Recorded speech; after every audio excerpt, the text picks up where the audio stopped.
6:30. Welcome to the Town of Wenham Board of Selectmen meeting for Tuesday, November 17th, 2020, starting here at 6:30. We have a quorum of two with Jack Wilhelm and myself present. All right, as chair, I will implement public input. Anthony, do we have anybody in the chat room? We do. The first one up, let me just pull it up on my computer here, is Patrick Waddell. So if just to remind, Mr. Chairman, if you just remind the folks to just type their name in the chat function, and this way we'll know that they like to speak before the board. Right, and I'll go through this one more time. So the public input, we have 10 minutes if we have 5 speakers, 2 minutes each. Public comments should be just that, not questions directed to the individual or to the board as a whole. And as the chair, I'll not be commenting, and I ask my fellow selectmen to do the same. So we'll be listening for a couple of minutes here and then move on. All right, so how many total do we have? Anybody else raise their hand there, Anthony? Right now, it's just, I don't see hands, but I see Patrick Waddell has put his name into the chat function and wishes to be recognized when you're ready. Okay, well, let's go with you got the 2 minutes there, Anthony. Let's ask Mr. Waddell to come in, introduce himself as usual. Sure, thank you. There you go. All good.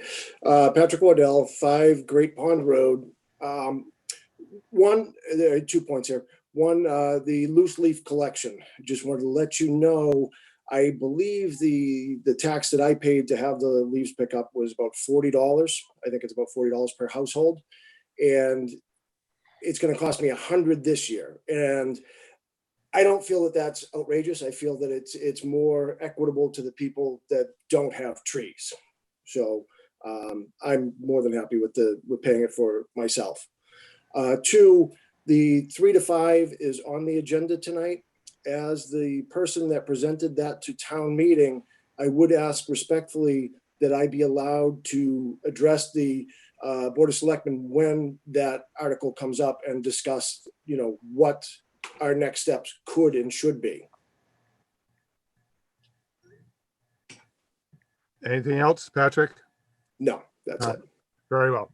So yes, as we go through the articles tonight, we had your input from the special town meeting. We've heard that, but I think tonight it will be just the selectmen discussing this subject and going forward as we're taking a look there.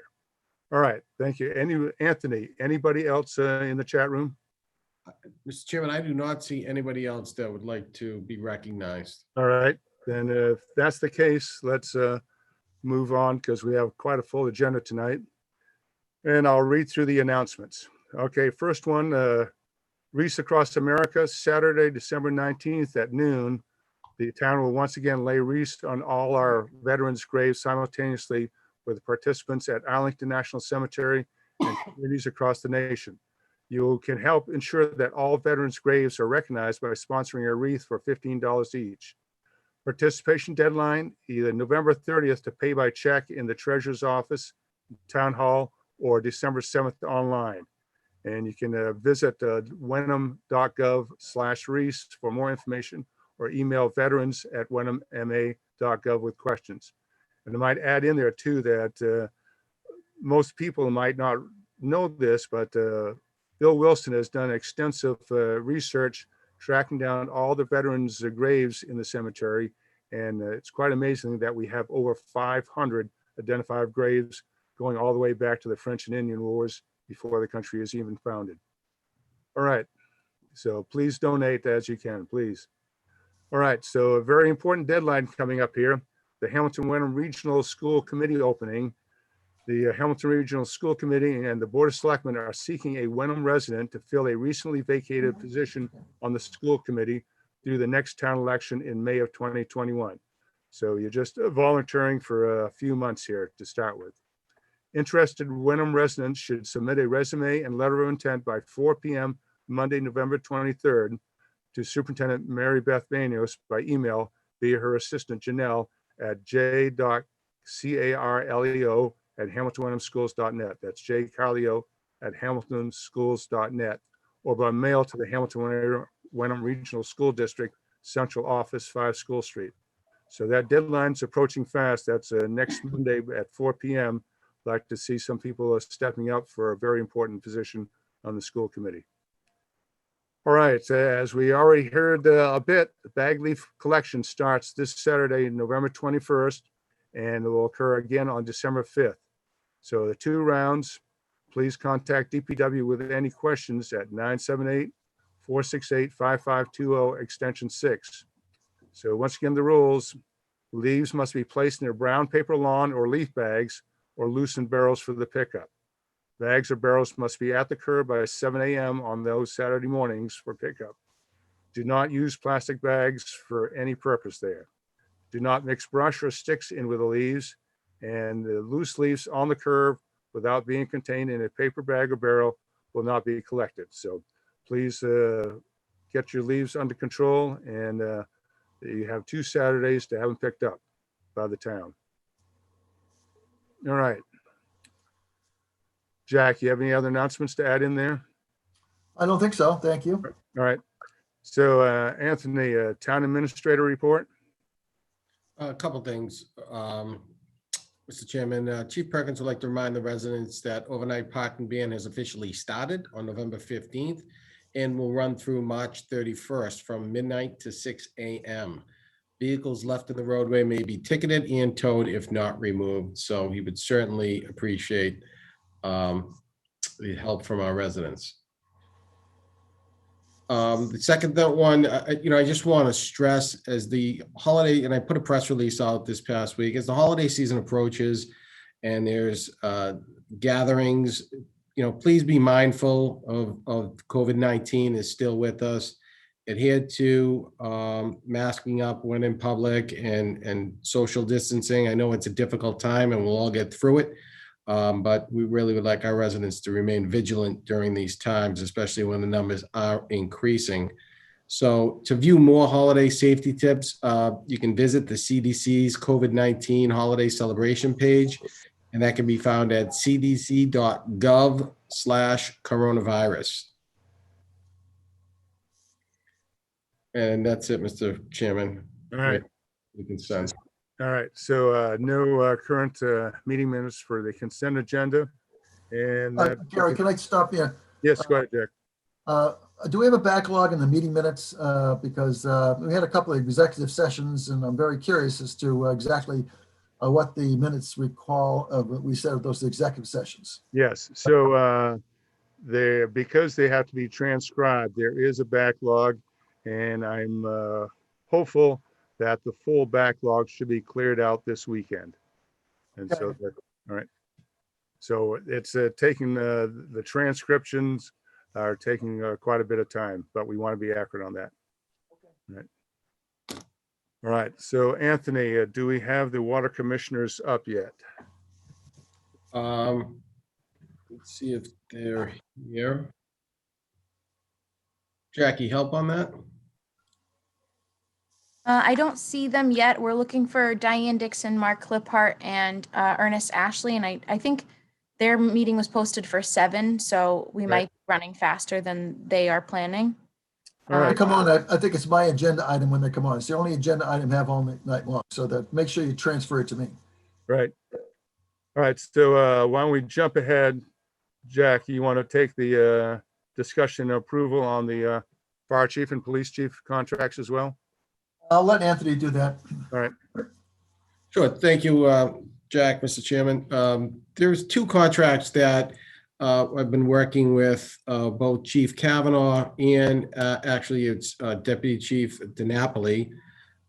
They're both on the contracts that we're proposing now. Fire Chief's contract was set to expire on December 31st of this year. It was a 1-year contract. I've worked with Chief Kavanaugh, and the contract that we're in agreement with is a 3-year contract. The couple additions that we made to his contract is an EMT stipend for $1,500, and his vacation would be 5 weeks vacation. I know the chief's on here if you have any questions of him, Chief Kavanaugh. I don't. I just have a comment. I think he's doing a terrific job. Thank you, Chief. Okay. Thank and- you very much, Jack.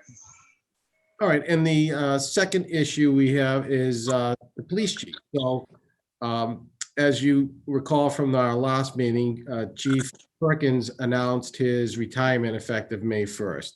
The town was very proactive. I think it's been a few years now, or at least 2.5 years ago. Then they were looking for a second in command that could assume the position of the police chief if he was doing the job to the selectmen's satisfaction. Deputy Chief DiNapoli certainly has proven himself in town. And when we negotiated his last contract, there was a desire to see him by the selectmen. There was a desire to see him to assume the duties of police chief when Chief Perkins retired.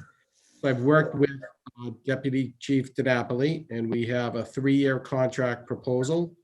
And that will run on Chief Perkins' last day. So that will be May 1st, 2021 through April 30th, 2024. Any comments or question? I know Deputy Chief DiNapoli is also with us. Did you want to go over the terms of the contract, Anthony?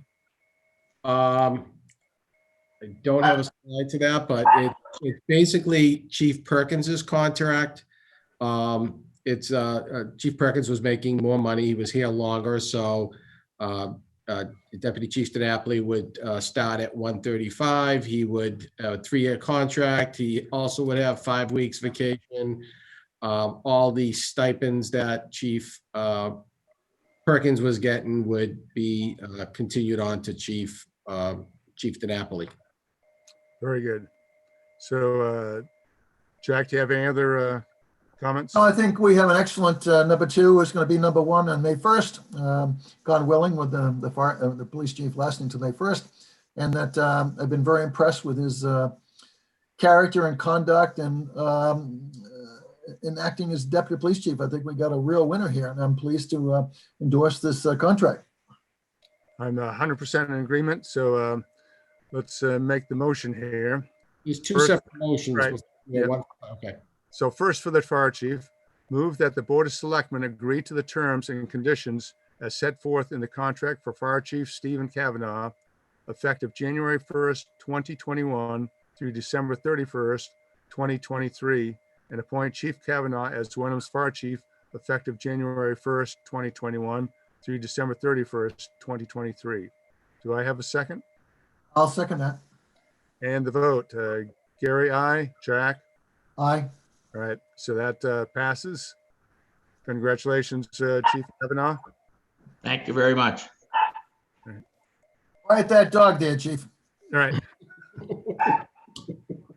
Someone's dog. All right. You chiefs So anyway.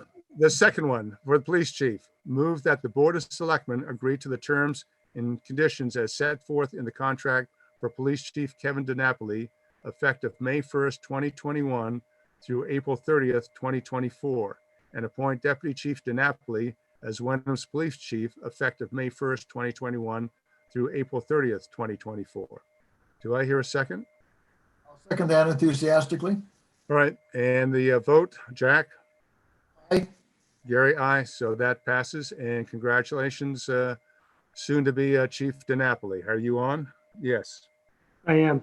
Thank you very much. Thank you for all the support from the board and from Town Administrator and Sally, and obviously Chief Perkins for his assistance over the last 3.5 years. I'm beyond excited to stay in town and to grow with the department. And you're only as good as the men and women you work with. And I can't say enough good things about them, men and women of Wenham PD, and I'm proud to work alongside them. We share your thoughts there, likewise. All right. So that item is complete then, right, Anthony? Yes, thank you, Deputy Chief DiNapoli and Chief Kavanaugh, both congratulations. Yes. I have a question for the Deputy Chief DiNapoli. Is that your winter beard? Yeah, you'll see a few of the folks at Wenham PD that are growing it for the Home Base Foundation. So it's a good cause for military members dealing with post-traumatic stress. So we do have a link on our website as a shameless plug in on our Facebook page if folks want to donate to Good, help good. out those men Okay, and women. thank you for that. So everybody chip in to keep the facial hair growing, right? It's All called right. No Shave November. It's done by a lot of the police officers throughout the state. Right. All right, so let's continue on and we'll circle back at 7 for the Water Commission. So tonight we have discussion and potential approval of the Wenham Human Rights Committee policy.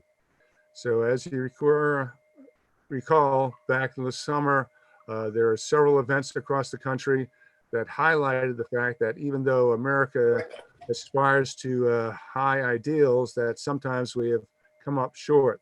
Resulting from that was the development of a coalition of citizens in both Hamilton and Wenham that thought that we need to make sure that we're at the forefront of human rights. So have worked with that coalition, and the Board of Selectmen have come up with a charter or charge for a new Wenham Human Rights Committee. This committee will advise the selectmen on human rights items. There'll be a listening post to get a good feed on what's happening in the town as far as human rights. And they'll be able to encourage, endorse, and publicize human rights activities that may occur in the towns or nearby or within the colleges or universities. So we've gone through this. There's initially some questions as to how to compose the committee, but we've resolved that down to the fact that we'll have 7 members, that 1 will be the police chief and the other 6 will be citizens at large. There's some thought to making specific committees have involvement in this, but I think on the human rights, that as we're all involved in it, that we should keep the entire population, in the pool of candidates.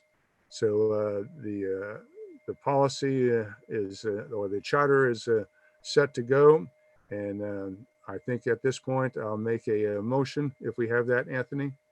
Yep.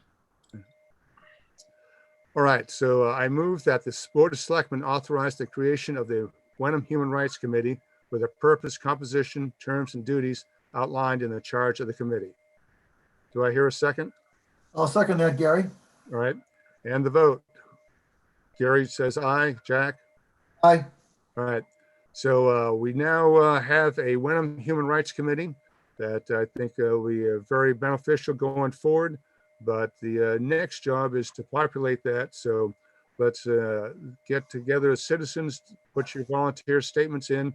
You just go to the town website, and there's a procedure there for filling out a short resume and putting it in to Nikki Roebuck, who will organize that. And I think we'd like to get this moving ahead. So let's make maybe like 5 December or so a cutoff for, volunteers for that. Hopefully we'll have a numerous there. And the meeting thereafter, we can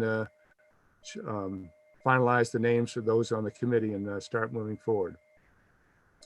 Mr. Chairman, we'll work Yes. on posting that on the town website, Nikki and I, tomorrow, and advertising that. Did you say you wanted a cutoff date for? Well, I'm thinking, I think there's great enthusiasm for this right now, but we don't want to drag it out too long. We'd like to get this committee formed and up and running before the end of the year. So whatever you think is reasonable in there, second week of December, or whatever, we should be able to get enough names in there and to be able to select some candidates. We'll leave that the date up to you. All right, we'll work on publicizing that. Well, I'll get a press release out ASAP, and looking for volunteers as well. And we'll put that on the, make sure that that's on an agenda, hopefully soon, to start looking at candidates. All right, sounds good. All right, are we approaching 7 o'clock? Not quite yet. So why don't we see if we can get one more discussion in here. So at the special town meeting on October 17th, 2020, there was end up being a non-binding petition to increase the selectmen from 3 to 5 members. So we know that various towns around Massachusetts have some 3, some 5. And I think to take a look at this, we need to form a committee of with some expertise and some experience. So like other committees, I'm thinking probably 7 in number, that they would meet and study this issue and probably report back to the town along town meeting time in May. That time frame could give them plenty of time. We certainly have lots of expertise in town, both municipal employees. I think there are 9 retired selectmen.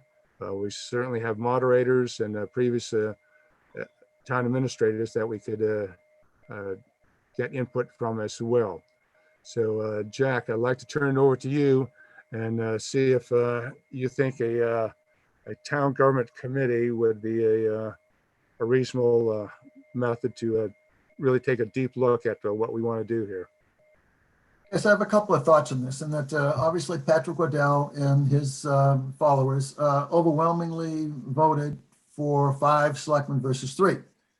So my suggestion is we have 2 committees. One, let Patrick Waddell and his leadership group form a committee, because obviously they're not going to debate whether it should be 3 selectmen or 5 selectmen. It's going to be 5 selectmen, but how they go about doing that, and that the logistics of that, and that encourage them to obviously do so. And I think that the Board of Selectmen should have a separate committee with a little bit of a different agenda to say, all right, this was what the town meeting voted at the special town meeting, and that so it's our charge now to respond to that at the May town meeting, as you just mentioned a minute ago. I think I have questions that I think we should have a separate committee of perhaps 7 people, or the Board of Selectmen, answer questions such as, okay, how many towns in Massachusetts really do have our size, less than 5,000 population, 3 members versus 5. The state publishes a number saying 94% have 3. I'd like to know how many towns in the last 10 years have gone from 3 to 5. And to interview these towns, or the town administrator, town manager, was it successful? Is the town pleased with that? And how many towns voted to go to back to 5 to 3? And what was the result of that? And that so what was the experience of these towns basically going one step or the other step? And that if we did have 3 selectmen or 5 selectmen, how would we line up in terms of the voting? Because right now we have 3, and it's 1 selectman every year. And would there be 2? Obviously, we're going to bring this up in May of we will bring it up in May of 2021. But most likely it wouldn't be able to be voted on until, implemented, if it was passed in terms of favorably for Patrick Waddell and his constituents, until implemented, I'm sorry, not passed, until the following year. But so I think that I'd like to see the Board of Selectmen form a committee and that find out what was the experience of all these other towns, if how many were there that changed from 5 to 3 or 3 to 5, and are they pleased with that or not? And so that's a different question than Patrick Waddell and his, I'll say his followers, his associates are going to be asking. And they're going to find out how to implement it. They're not going to find out whether it's desirable or not. They've already figured out it's desirable. So that I think we need to inform the voters about what we found out around the state versus with the questions I just asked. And there are other questions. I'm not going to continue it, but that we can develop, and that and at the end of the day, I think the 2 committees would get together and either make joint presentations or separate presentations or whatever. I don't know, I haven't figured that out. I don't know what our both committees would come up with, but I think that we have slightly different, moderately different questions to address in order to fully inform the voters as to what. And I'm told by Paul Weaver that this town here, before I joined any of these committees, twice before addressed this question. And that apparently it must have failed because we still have 3 selectmen. So I'd like to understand from Paul Weaver, what happened back then, and that what was the impetus to go from 3 to 5, and why did it fail? So there's a lot of questions I'd like to have answered. And I think our voters should understand, and that I'm not advocating anything right at this point. I'm just saying this. different questions to answer the Board of Selectmen than perhaps with respect to Patrick Goodell and his committees he's going to form. I'm sure he's already formed a committee. So those are my comments. Yeah, so I think there is clearly going to end up a party going for 3 and 1 for 5, that the 5 group has already essentially formed, but I'm very much in favor of getting some factual rather than, not opinionated, but, just off the top of the head, which way you want to go on this. I think we really need to dig deep on this, see what the actual costs are, what the actual results as far as government efficiency and effectiveness, how is 5 versus 3 going to affect the next town administrator and so forth. So I would put the motion on the floor then that the Board of Selectmen authorize a 7-member town government study committee that will write the charge up and get that approved, and with the anticipation that the committee would report back to town meeting at the May meeting. Do I hear a second? I'll second that. All in favor? Aye. Aye. All right. So we'll create that committee, and we'll be looking for volunteers that have expertise in town government or in legal expertise and so forth. And we'll try to reach out to our previous selectmen, moderators, administrators, and so forth, and especially Paul Weaver that has the history, or others that have the history. All right. Agreed. All right. All right. Coming up on 7 o'clock, pretty close. How about Water Commission? Do we have members in, Anthony? Does it look like? I Or did Becky? see Ernest, Ashley, and Diane, and Jackie. You monitoring that? We do have Diane and we do have Ernest. I don't see Mark Lepart, but he is usually quite prompt. So they still have 2 minutes before they can call to order. But we do have 2 out of 3, so they're able to do so at that time. All right. So why don't we just pause for a few seconds here and to the Water Commission. All right, I see Ernest up. All right. I think this is my agenda item, Gary. All right, you got it. Yes. When I say Ernest, I'll start asking questions. I don't see him right now. Yeah, I see Ernest up. So can you? No, I don't. Yeah, I'm up there just next to Gary Cheeseman. All right. So Ernest, I have a couple of questions.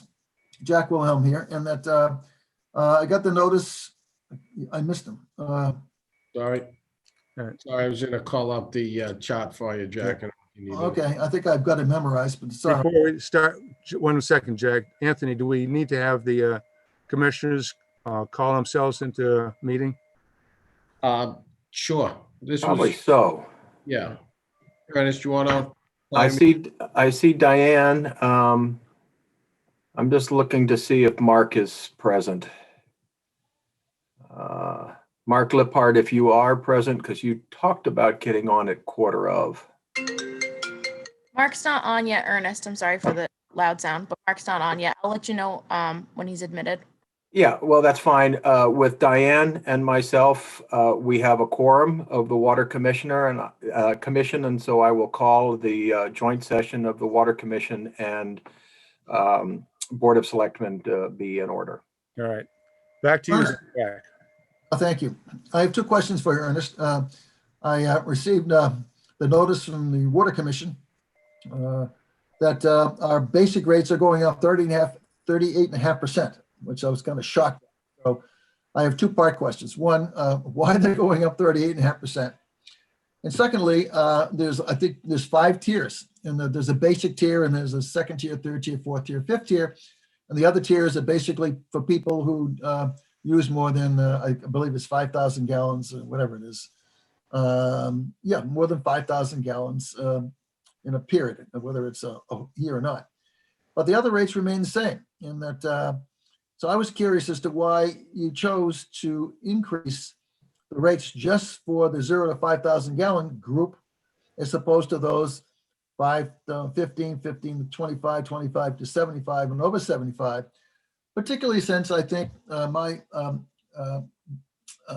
observation during the summer is that the people who are violating our water ban, and I don't think we gave away any violations this year, which I'm disappointed at, who are watering their lawns every night and that use a hell of a lot more than 5,000 gallons, why those rates remain the same. Maybe they're not remaining the same. The notice I read, they were remaining the same. So that I would think that we should be increasing the rates. If we're going to increase the water rates, why wasn't the commission thinking about increasing the water rates for those who use in excess of 5,000 gallons? So those are my two questions. Okay, thank you, Jack. I think they're all very good questions.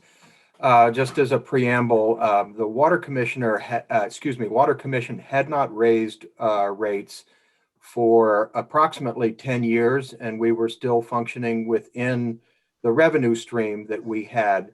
The exception to that was the implementation of a, quote, conservation rate, unquote, for those using over 75,000 gallons per quarter. And you can see in the rate scale there, it jumps from 8.25 to 16.5, or 100% increase per 1,000 gallons for what we would consider to be an excessive use of water per quarter, meaning that it was almost exclusively used for irrigation. We track the amount of water used during quarters when people are not watering their lawns, washing their cars, etc. And we have a pretty good base rate, an understanding of how much people use. And then regarding the citations, we take a somewhat soft approach in that people who have been identified either by the Water Commission or neighbors or the police as having used water during times when there is a water ban, we first provide a letter and then a warning.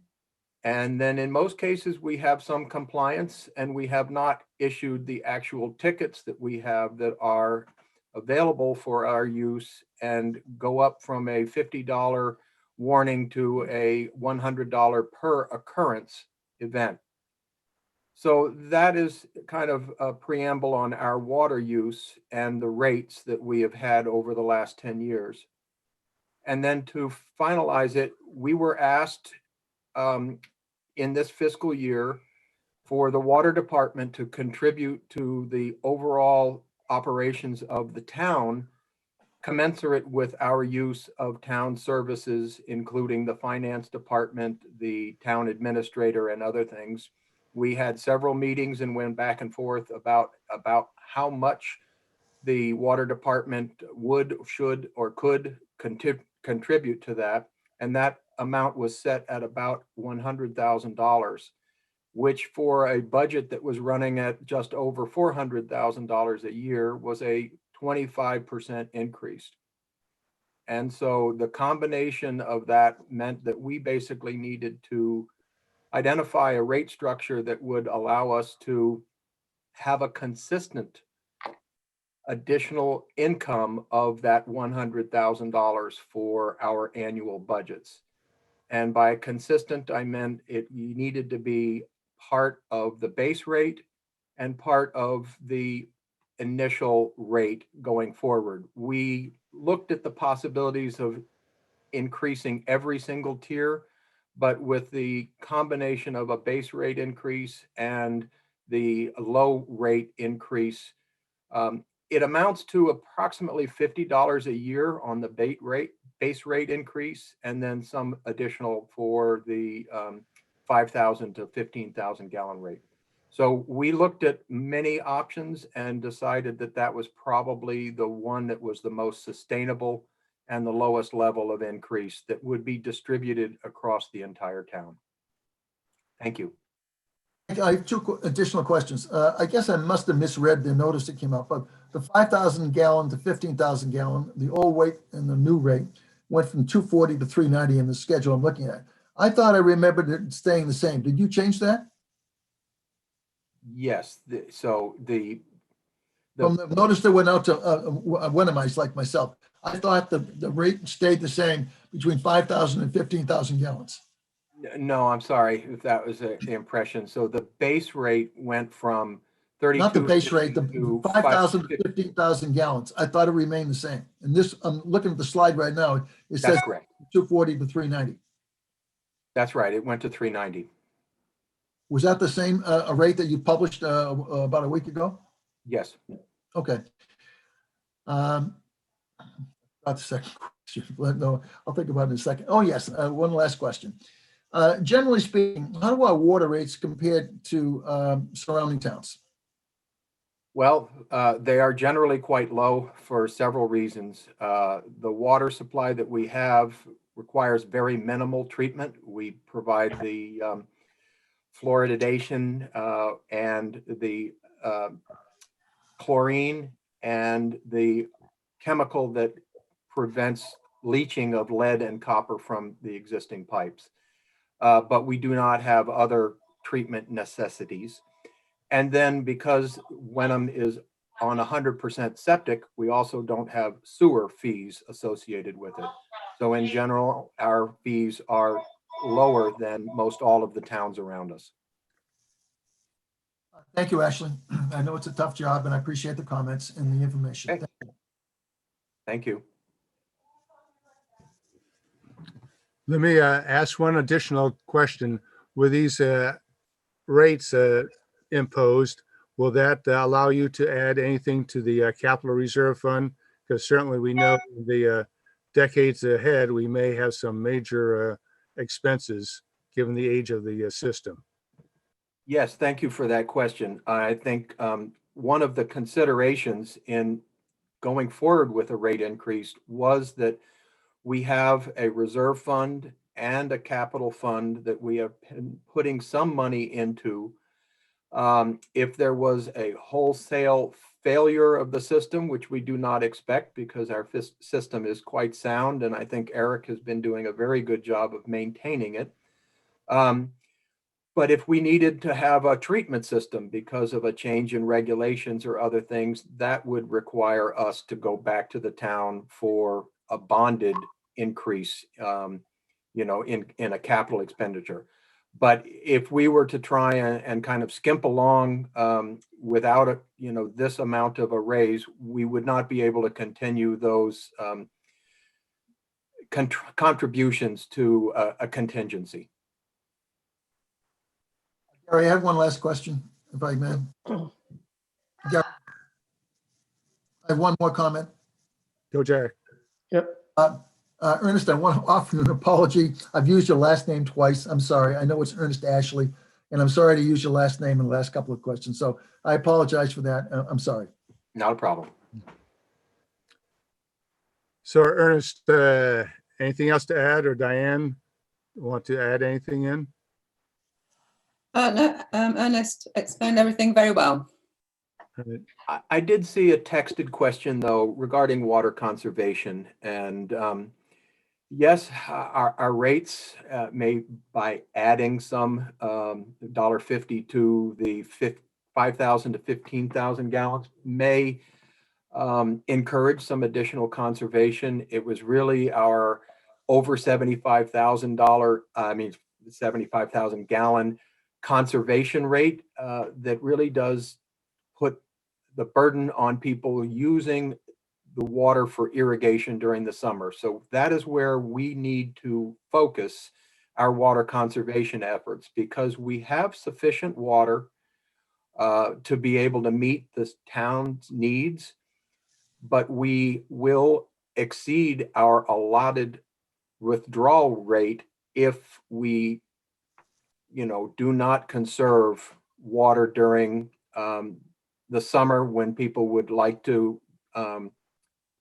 water their lawns. We are going to continue to encourage landscaping and other choices that would conserve water for the town. So that's about it. Ernest, one last question. how many accounts actually fall into that over 75,000 gallon range? That's a question we've had and discussed. I'm sorry, I can't cite a number off the top of my head. If Eric is on or others, he may, but it's a small percentage. It's generally on 30 to about 30 residents that actually exceed that number out of 180. And is that only during the summer quarter usually? That's during the two summer quarters, yes. Right. Thank you. I did think of one last question, in that if I may prevail. So Ernest, how many, I heard you about people who violate the water ban. So how many tickets did we actually issue this past year for violating the water ban? As I mentioned, mostly letters. So Eric, if you would respond to that, please. I issued a couple written warnings with the tickets. We haven't issued any actual warning tickets. The tickets can be issued by me, the police. But I would have to be out usually when they're watering, it'd be at night or early morning. So I would have to be out at 3 or 4 in the morning to actually catch them. I can't really cite somebody for watering when I don't actually see it. I think it's a We have fairness issue had, here. we have noted, compliance or, at least a reduction in water use significantly when we do provide these letters and or warnings. Looking at my own neighborhood and the neighborhood next to mine, a lot of our lawns, including mine, went to zero, went to, no green whatsoever. And that by complying with the water ban, we had a very difficult summer. And yet a neighboring, William Fairfield Drive in particular, for example, they had lush green lawns all summer long. I just think there's unfairness portion to this, that a lot of my neighbors had their lawns totally dry up, including mine, where there were a lot of lush lawns. All you had to do was drive through there any time of the day, 3 in the morning, 5 at night, 5 in the afternoon, noontime, to see they're obviously watering their lawns against the water ban. And I think there's an unfairness issue here that people resent that. And some of my neighbors have complained to me about that. But Jack, this is Mark Lippard. The underlying issue is we've raised the rates on the higher amounts, and that's a question in the chat. So they're willing to pay $2,000 to $5,000 a quarter to have a green yard, right? So there's also that's not my issue. The issue is we have a water ban. You're not supposed to be watering between X time and Y time, and that if you do that, you're violating a water ban, and that.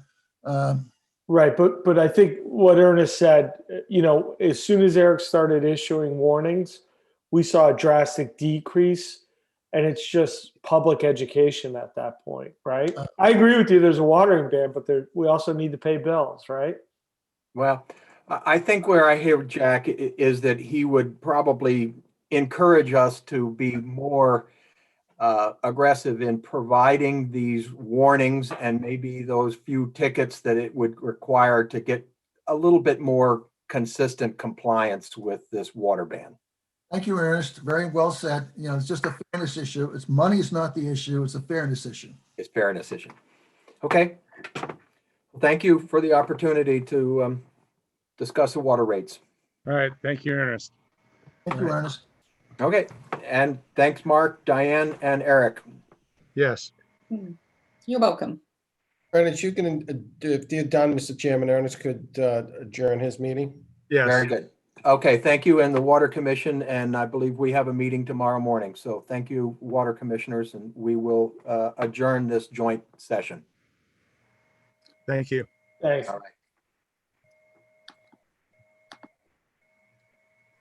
All right, Anthony, I think we're picking up back with Yep. F. All right. All right. So, Jack, you've got prior experience on that. We're in a position where we need to take a look at new town administrator search committee. What are your thoughts on that? Well, the last two, you could debate. Well, the last two, I'm not going to parenthetical expressions here. We used one search firm. I think they did a pretty good job. One hired Peter Lombardi, the second one, a current town administrator. And there was another one out there that there's really only two firms. There's three firms. There's only really two that do a lot of business in New England and particularly Massachusetts. And so I would think that both of them very familiar with Wenham.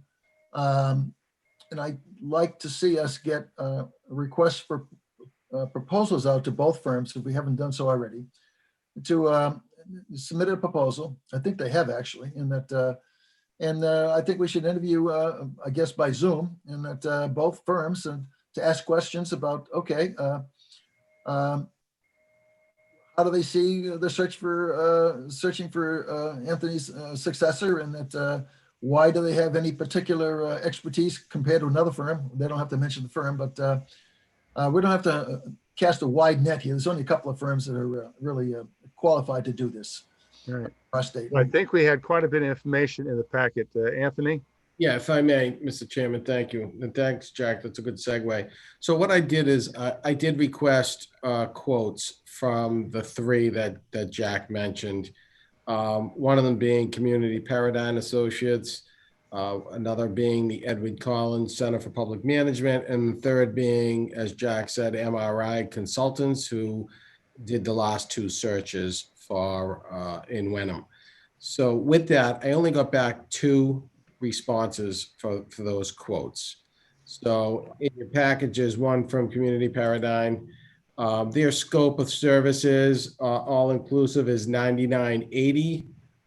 There is other fee adjustments, which I'm not sure that you would need, but certainly the $99.80 covers, I think, what would be needed for the next town administrator search. Their timeline is, and basically they're both the same. I think that you're talking about probably about 4 months, 3 to 4 months before when the time starts to actually getting your town administrator. So it probably is going to be could be right around town meeting, and that's the timeline the Community Paradigm presents. Now the Collins Center, their all-inclusive fee was $12,000. They have, again, a 4-month, and here's their breakdown on how they would do things in the course of that time period. So with that, you do have the two proposals.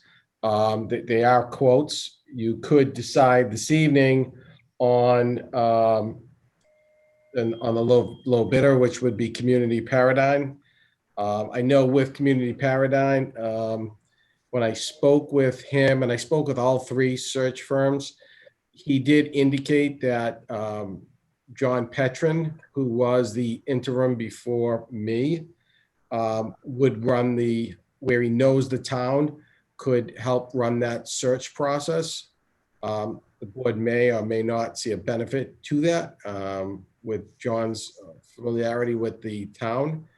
And certainly they are the lowest bidder. MRI, we did not get a proposal back from MRI? No, I did speak to Alan, Jack, and Alan Gould, yeah. And he chose not to submit a bid on That's this. surprising and disappointing. Okay. So looking through the package, the two, essentially it's, the same process that both companies would go through. So I think they're fairly comparable in the amount of material and what they can do for us. So Jack, I think if you want to make the motion or to go ahead with the decision, what do you think? Are you ready tonight to select? I am. I think a Community Paradigm, John Petrin was the interim town administrator. I thought he did a good job. Others might have said something different. And that I think the Collins Center was did not measure up to either MRI or Community Paradigm in the last two presentations. I think it was a toss-up between Community Paradigm and MRI in the past one, maybe two. So I think we should go ahead and that I'm in favor of selecting community paradigm All myself. right, so let's move ahead here and get this process started. I'll move that the Board of Selectmen select community paradigm to assist the community in the search for a town administrator. Second that. All in favor? Aye. Gary, aye. That passes. So Anthony, you've got the go-ahead to get that ball rolling. Will do, Mr. All right. Chairman. All right, so now that we have the permanent town administrator underway, we need to take a look at an interim town administrator for the December through approximately May time period. So Can I walk you through? yes, why don't you walk us through, Anthony, what we All right. have? So what I did is I did some networking and I reached out to the three firms and asked them if they knew folks that might be interested in being interim town administrators. In addition to that, I reached out to Mass Municipal Association to see if they knew of anybody that would be interested and if they would submit their resumes to us. With that, I posted the interim position on the MMA website, for which we received 11 applicants. Go to my next slide. And the email that I forwarded to the board was my recommendation was to review the 11 applicants. If you wanted to look at 2, 3, or whatever number the board so chooses, we could do set up for some Zoom interviews on Thursday with those that you select for interviews, and quite possibly Thursday night if the board was ready. I did post the meeting just in case that you could interview those finalists, or you could discuss who you'd want out of the 2 finalists that you get to individually have an opportunity to meet. I have a comment in that, first of all, I was pleasantly surprised that 11 people actually expressed a letter of interest. I'm shocked that many, and that's good. I would like to see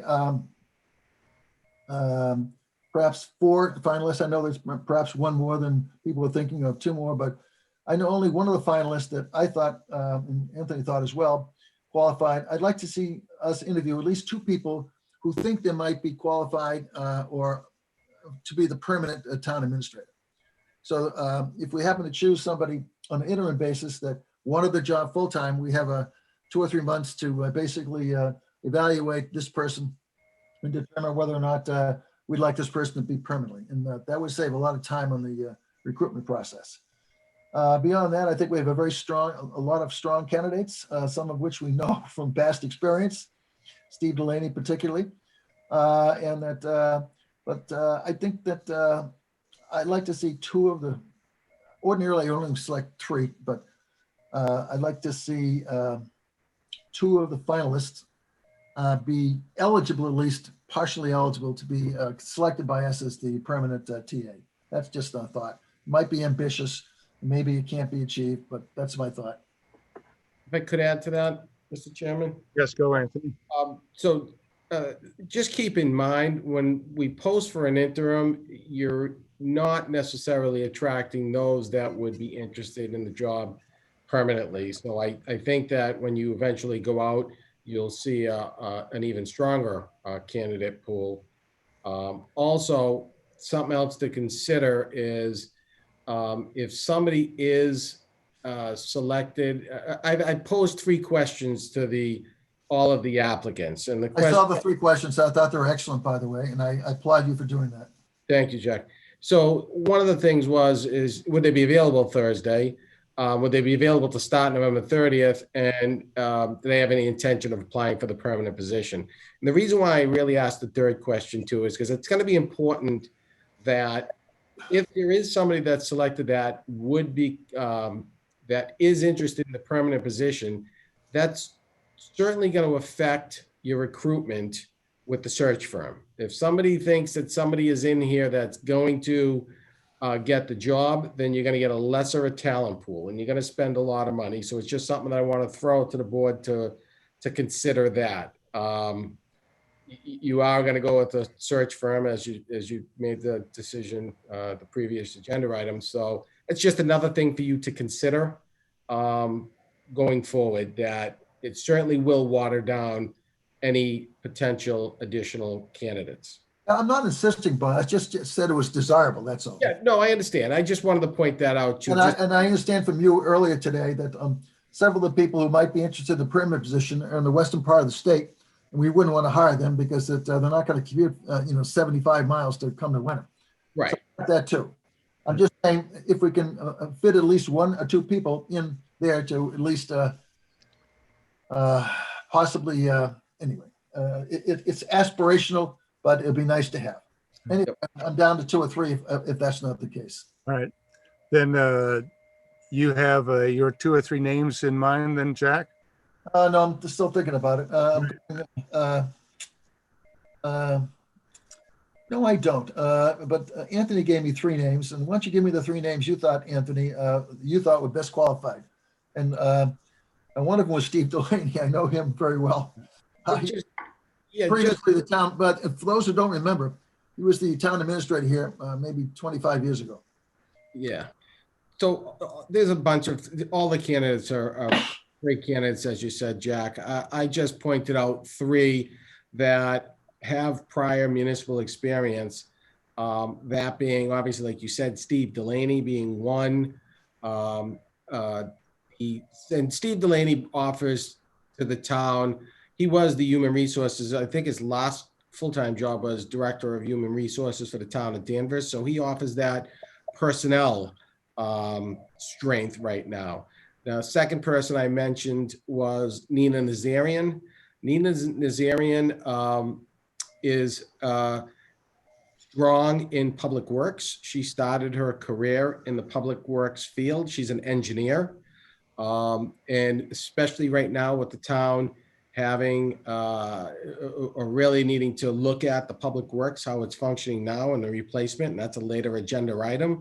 That could be a benefit to the town. And certainly another longtime town administrator, Tom Younger, is somebody that knows Joe in Hamilton. Not that Joe's recommending anybody. It's just Tom referenced that he does know Joe and had worked with him. So Tom is a longtime town administrator. So that's his strength. So I think that there's other candidates that are fantastic, but these are 3 that immediate needs the town has might fit those needs. Well, I'd certainly was impressed. Nina, I think, would be a good fit. So I'd really want to interview her, as well as Stephen Delaney. And I'm thinking maybe Thomas Younger, given that he's had quite a list of town administrator positions and could come in here ready to go on day 1. So That's your suggestion. I certainly want to second it. I would agree with that. So Jack, do you have any other names? No, I think those are 3 good names. Anthony described those earlier. He just re-described them a few minutes ago. I agree with his recommendations. Certainly those other candidates that are in may be interested candidates too for the full-time job. When that job gets posted, they too are great candidates for a variety of reasons. And certainly we would, I'd encourage them all to reapply for the permanent, to those that wanted to look at Wenham for the permanent role. So not to disparage any other candidates, because I think they were all fantastic. Yeah, certainly they had great resumes. It's just, I think these 3 probably fit Wenham, given what we need at this moment and what we'll need over the next 4 months. So Jack, you're happy with those 3 to interview? I am, right, Gary. So let's, Anthony, go with those 3 to set up the interviews as we can get everybody scheduled together, and we'll go forward with that. Will do, Mr. Chairman. I'll work on that tomorrow, and I'll also modify the agenda to include those 3 names. I posted the agenda for Thursday because I had to post it, but I didn't have necessarily the names that the board was going to approve, but I will add those to the We'll amend the Thursday's agenda to include those three names. All right, thank you. Thank All you. right, so let me see, we're down to H. So direction to proceed with the DPW director. Previously in the package, the previous meeting, we had the full package and some information from both Hamilton and Boxford that would look at the public director as a slightly expanded job. Here in Wenham, we have traditionally had a director that was more along the streets line. Then we had separate water, and we've had separate cemetery workers over the years. So I'm thinking that perhaps, Jack, that as we move on this position where Bill Tyak's going to retire, that we remember that one, Bill has volunteered to at least part-time continue on for a bit, that perhaps now's the time to look and see if we really want to reorganize the entire DPW department, given the turnover and vacancies we've had there. And perhaps, what do you think about going with just an interim director here for a few months while we do an expanded search for a permanent one, as we also take a look at reorganizing the outfit? That sounds good. I'd like to have a Zoom interview with Eric Mansfield, which I haven't had, and have a chat with him before I'm comfortable voting yes. And that I don't necessarily myself need to speak with Ernest Ashley, but I'd like you to have a conversation with Ernest Ashley, Gary, to find out, does he see any conflicts? Water board and the highway department director being, combined into one, a cemetery as well. And that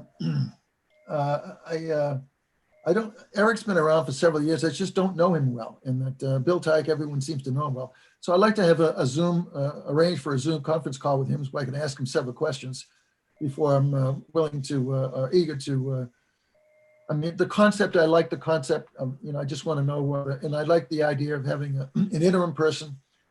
But if we don't select him as the permanent person, we have a problem because he'll probably quit. We have to treat this delicately, I think. And so I want to get to know him a little better for this presumed interim job. That's all. Well, certainly we'd still have all the commissions would stay in place because they essentially are the policymakers in their particular areas. But I do see the fact with the increased labor cost, and I know that unofficially there's a flow back and forth between water and DPW as needed on a particular day. But I think it's time to see if there are any efficiencies that we can achieve by looking at that. Anthony. I agree. I think that as far as I've heard, that Bill Tyke and Eric get along very, very well, and they both respect each other. And I've only heard good feedback. I'd just like to have an opportunity to talk to Eric myself, and that give you the feedback, and then ask a few questions. All right. And, be assured that there's not going to be a conflict with the boards of the Board of Selectmen versus the Water Commission. But I don't think there will be, but I just like Right. to have an opportunity. This is a pretty important job, other than the TA. And I'm not going to slam the police chief or the fire chief, but I think if you ask most people in town who's more important, they're going to say they want the roads plowed and the leaves picked up and stuff like that. So that the highway department is pretty gosh darn important. And that, again, I'm being too verbose here. I just want to talk to Eric. All right, Anthony. So, yeah, Mr. Chairman, yeah, so if I may, Jack, to your point, too, and I talked to Gary today, what you could also do is do what we did with the interim town administrator. I could post that job and look for an interim DPW director while the Board of Selectmen is reviewing the operation of the public works, especially going into another, what I'm going to consider another challenging budget season. And items that could be looked at is consolidation. It could be a number of things to cut costs. So this way, it's not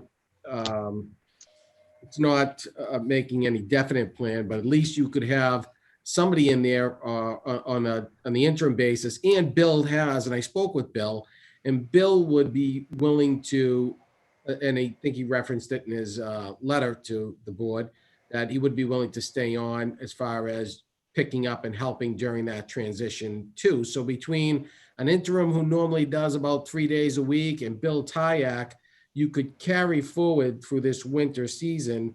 Not to say that it should take all winter to get a DPW director, but it certainly gives you a little bit more comfort knowing that you could have two people still at the helm, making sure that the roads are plowed and all the services are being met.